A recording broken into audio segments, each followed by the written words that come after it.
कि एक lady secretary है, टाइपिस्ट, अभी वो उसका बॉस अकेला उसके रूम में उसको डिक्टेट करा रहा है। अल्लाह के रसूल फरमाते अगर मर्द और औरत जो नामहरम एक रूम में, तीसरा आदमी साथ में, तीसरा शख्स है, वो शैतान है। और क्या हम देखते हैं, कितने बार हम पेपर में पढ़ते हैं, बाहर तो छोड़ो हिंदुस्तान में, क्या those ladies that work in a atmosphere in the intermingling of sexes, there is problems, rape cases है, जिना के केसेस है। अभी वो बोलेंगे मैं एक रिपोर्ट करूंगी तो मेरा जॉब चले जाएगा, तो रिपोर्ट नहीं करती। तो ऐसे जॉब जिसके अंदर गैर फायदा औरतों का होता है, वो इस्लाम में हराम है। इसीलिए इंटरमिंगलिंग इज बीन प्रोहिबिटेड। लेकिन मिसाल के तौर पे मेरी बहन, अल्हम्दुलिल्लाह 2 बहनें, मेरी 3 बहनें, 2 बहन अल्हम्दुलिल्लाह बिजनेस कर रहे हैं। उनके फैक्ट्री में जेंट का वर्किंग एरिया अलग है, लेडी का अलग है, बिजनेस कर रही है। She is MD, managing director, माशाल्लाह। My other sister, she deals in clothes, she is doing business, she exports, अल्हम्दुलिल्लाह, सारे शरीयत के दायरे में। हिजाब है माशाल्लाह, लड़की अल्लाह काम कर रहे हैं, आदमी अल्लाह काम कर रहे हैं, अल्हम्दुलिल्लाह, रोजी रोटी चल रही है। उनके शोहर जेंट सेक्शन संभालते, वो संभालते लेडी सेक्शन।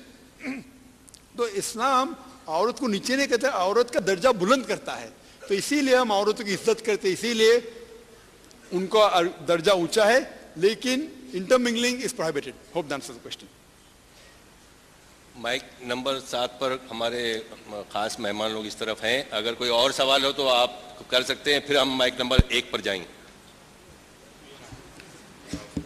मैं शिरीष पटवर्धन हूँ। कारगिल युद्ध के बाद जो एक घटना अभी हुई है कि जो जवान घर लौटा, उसकी बीवी की शादी दूसरे मर्द के साथ की गई और उस शादी से उसको बच्चा होने वाला है, उस महिला को निर्णय करना मुश्किल हो गया है। तो महिला के हक के बारे में आप अभी बात की है, इस बारे में इस्लाम क्या कहता है? भाई साहब ने अच्छा सवाल किया कि जो हम पेपर में पढ़ रहे थे, कारगिल का इशू हुआ था। एक खातून थी जिसने एक शख्स से शादी की, उसका नाम गुड़िया था, और वो शख्स जंग के मैदान में वापस आता ही नहीं 4 साल तक। और ये खातून एक दूसरे मर्द से शादी करती है, चुपके से नहीं, माशरे के सामने, पंचायत के सामने। अभी 4 साल बाद पता चलता है कि उसका शोहर का इंतकाल नहीं हुआ था, लेकिन पाकिस्तान में उसे कैद किया गया था, वापस आता है। तो अभी मसला है कि वो पहले शोहर की बीवी है कि दूसरे शोहर की बीवी है, मसला ये। और हम कई फतवे देखते हैं टीवी के ऊपर, पेपर में, और अफसोस की बात है कि जो फतवे दिए गए वो इल्म की कमी होने की वजह से। चारों अहम्मा का कौल है, चारों अहम्मा, इमाम अबू हनीफा, इमाम शाफी, इमाम अहमद बिन हंबल, इमाम मलिक, कि अगर 4 साल तक शोहर लापता है तो वो खातून अपने काजी के पास जाके निकाह फस कर सकती है। ये फतवा है। अभी इस मामले में उस खातून ने जमाने के सामने शादी की, ये बात हो सकता है कि निकाह फस काजी के सामने नहीं की। अगर काजी होता तो निकाह फस कर देता था। तो इल्म की कमी की वजह से माशरे से कह दिया, लेकिन काजी के पास नहीं किया। तो गलती उसकी ये थी कि उसने काजी के पास जाके निकाह फस नहीं किया। अगर काजी के पास करता है तो निकाह फस हो जाता है। लोग फतवे थे कि पहले शोहर के मौजूदगी में दूसरी शादी करना हराम है और वो जिना है, इल्म की कमजोरी की वजह से। अफसोस की बात है, कई उलमा तकरीर किए, ना ये लॉ बोर्ड, ना वो शरीयतन, इल्म की कमजोरी है, इल्म की कमी है। और ये मसला कोई भी मजहब में आ सकता है, सिर्फ इस्लाम में नहीं। क्या हिंदू मजहब में है तो आप क्या बोलेंगे? आप समझे मर गया शोहर, दूसरी शादी कर लिया, अभी क्या करेंगे? आपके इवन क्रिश्चियनिटी में आ सकता है। लेकिन इस्लाम में इसकी इजाजत है कि अगर शोहर लापता है 3 साल 4 साल से ज्यादा, हाँ अगर खबर है कि वो कैद में तो नहीं कर सकते। लेकिन अगर पता नहीं है, खुसूसन जंग के मैदान में, पहले भी हो चुका है, पहले जमाने में हो चुका है, पता नहीं है और कोई उसके बारे में इत्तिला नहीं है, तो वो निकाह फस्ख हो सकता है। तो पहला निकाह, इसमें गलती, ये मामलात में ये गलती हुई थी कि गुड़िया ने जाके निकाह फस्ख शरीयतन नहीं कहा था, लेकिन अगर करती थी तो कोई भी दे देता था। उसने माशरे से चुपके से शादी नहीं की। तो ये कहना कि दूसरा शादी जिना है, मेरे हिसाब से गलत है। उसकी गलती ये थी कि शरीयतन निकाह फस्ख नहीं की, लेकिन हालांकि सब लोग समझे मर गया था, वो शोहर के वालिदैन भी समझे थे मर गया था, तो इसमें कोई दो राय नहीं थी। तो ये उसको मीडिया ने उछाला, और ये मीडिया की आदत है ऐसे चीज लेके उछालना, लेकिन हमें यह पता नहीं कि मीडिया को किस तरीके से जवाब देना। तो वो हमारी कमजोरी की वजह से मीडिया ऐसे पहलू को लेके उछालती है और इस्लाम को बदनाम करती है। तो इसमें इस्लामी की बदनाम, इस्लाम में इसका प्रोविजन है, बाकी मजहब में नहीं है, इस्लाम में अल्हम्दुलिल्लाह। तो इस्लामी शरीयतन अगर गुड़ियां जाके निकाह फस करती थी तो चारों school of thought, Hanafi, Shafi, Hanbali, Maliki या सल्फी, अहले हदीस कोई भी हो, ये मानते हैं कि ये इजाजत है निकाह फस करने की।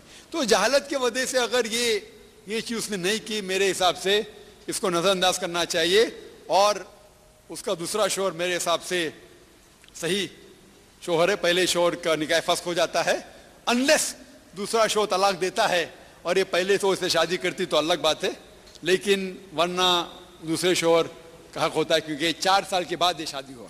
Hope that answers the question.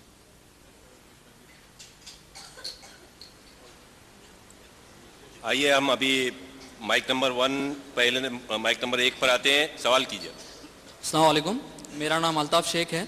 मेरा सवाल ये है कि इस्लाम के हिसाब से लड़कियों को लव मैरिज करने की इजाज़त है, और मेरा दूसरा सवाल ये है कि जो लड़कियां, नहीं 1 मिनट, मेरा सवाल दूसरा। साहब 1 मिनट की वक्त नहीं है मेरे पास, वक्त की किल्लत। एक सवाल पूछिए, दूसरा सवाल की लाइन के पीछे जाइए, लाइन के पीछे जाइए, वक्त रहा तो इंशाल्लाह मैं जवाब दूंगा। भाई साहब का सवाल था कि इस्लाम में शादी के पहले लव करने की इजाजत है क्या नहीं। मैं ऐसे कहता LBW, love before wedding, LBW leg before wicket नहीं, क्रिकेट की बात नहीं कर रहा हूं मैं, लव बिफोर वेडिंग की बात करता हूं। क्या इसकी इजाजत है? तो इस्लाम में there nothing like love before wedding. इस्लाम में इश्क करना शादी के पहले इजाजत नहीं है। और एक कहावत है, it is better to love the girl you marry rather than marry the girl you love. It is better to love the girl you marry. जो लड़की से शादी करो उससे मोहब्बत करो, बेहतर है बनिस्बत जिस लड़की से मोहब्बत करते उससे शादी करो। अगर लैला मजनू की शादी होती थी तो शायद दूसरा को घर के हालात की वजह से क्या होता अल्लाह आलम।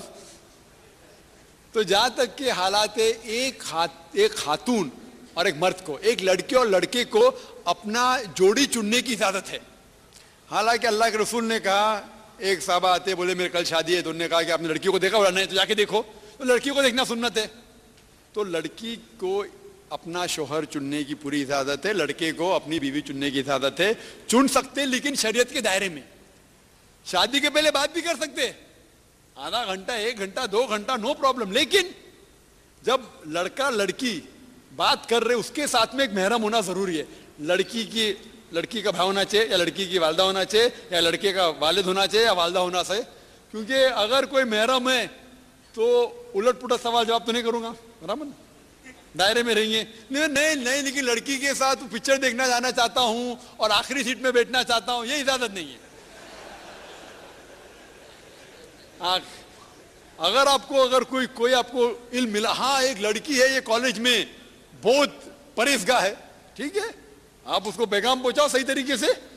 अल्लाह के रसूल ने कहा कि शादी करने के लिए इंसान अपने जोड़े में 4 चीज देखता है। नंबर 1 ब्यूटी, कितना ब्यूटीफुल है, कितनी खूबसूरत है, या खूबसूरत है, हैंडसम है। नंबर 2 वेल्थ, कितना पैसा है। नंबर 3 नोबिलिटी, कौन से खानदान से आता है। नंबर 4 वर्च्यू, मतलब अच्छे अमाल। और सबसे बेहतरीन है वर्च्यू, तकवा, अच्छे अमाल। अफसोस की बात है ज्यादा लोग ब्यूटी एंड वेल्थ